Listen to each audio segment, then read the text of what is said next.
Hey, this is Dr. Mike from Music Ministry 101. In this video, I want to share with you how I lead efficient choir rehearsals, as well as tell you about the number one pitfall that most choir directors fall into from time to time. Let's get into the video. If you're new here, welcome to the channel where I help choir directors become better leaders and to get their choir sounding great. If you're new to the channel, consider grabbing my free warm-up guide for choirs. You can get this by clicking the link in the description below. Okay, let's talk about the number one pitfall that many choir directors fall into or are just completely stuck in right now. When they approach a rehearsal, the number one pitfall is that they run music over and over and over again without taking the time to actually stop and rehearse specific things in specific sections. So with that in mind, the reason that this is the number one pitfall is because you end up spending a lot of time rehearsing, which is really running through, music that doesn't really need to be run through. So let's just start the song again and see what happens, is kind of the idea behind the run-through strategy. Now, if you want to save tons of time and become way more efficient, consider using this approach to your rehearsals.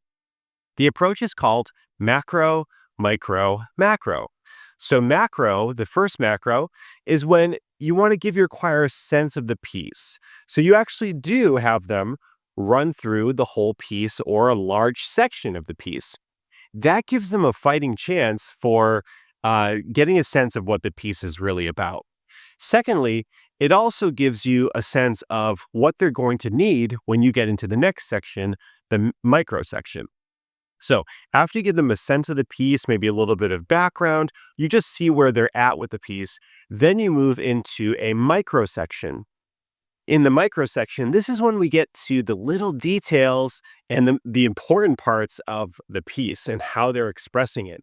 So you may zoom in to a particular transition. Let's say that your choir is coming in really weakly at a certain part of the piece. Maybe you just zoom into those 4 bars and you have them do it a couple times. You give them strategies for how to find their starting pitch in that section. Or maybe you're focused on an area of expression. So in this bar, the text talks about this. So let's express that a little more by doing this. Or use your conducting gestures to show that instead. So in the micro phase, we focus on the nuts and bolts of the piece, what will make it sound great. Now, if you stop there, when you go into perform the piece or present the piece, it may be a little tricky for them to get all of those details of the micro section. So that's why we close with the final section, which is another macro section. So what we do is we start building the piece back up with larger and larger sections until we have the full piece perfected. So that may start with, let's just do verse 1, see if we can get all of that. Let's add verse 2, and then you build the piece back up to its macro section. Okay, this is a really powerful way to approach your rehearsals. And one of my favorite parts about it is it works on various timelines.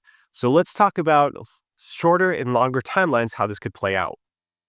With a shorter timeline, let's say you've got half an hour, and that's it on this piece. Start with a run through, fix as much as you can, and end with another run through. Okay, let's say you have 8 weeks on a piece. Maybe the first week or two is where you run through larger sections and you get basic things down like the style, the meaning of the piece, and what is the kind of emotional arc we're going for with the piece. Then the middle 4 weeks, you can work on specific areas, diction, intonation, all of those things you can start working on.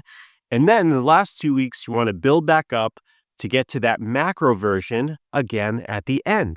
So you can see it's a very powerful framework.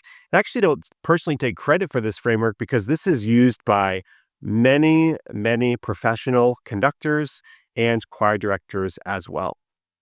So if you'd like to continue your choir studies, I have a free set of warm-ups that I use with my choirs to get them sounding really, really great.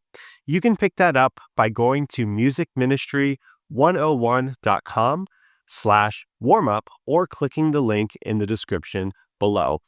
And if you have any tweaks to my rehearsal strategy here or other approaches that you'd like to share, please put them in the comments below.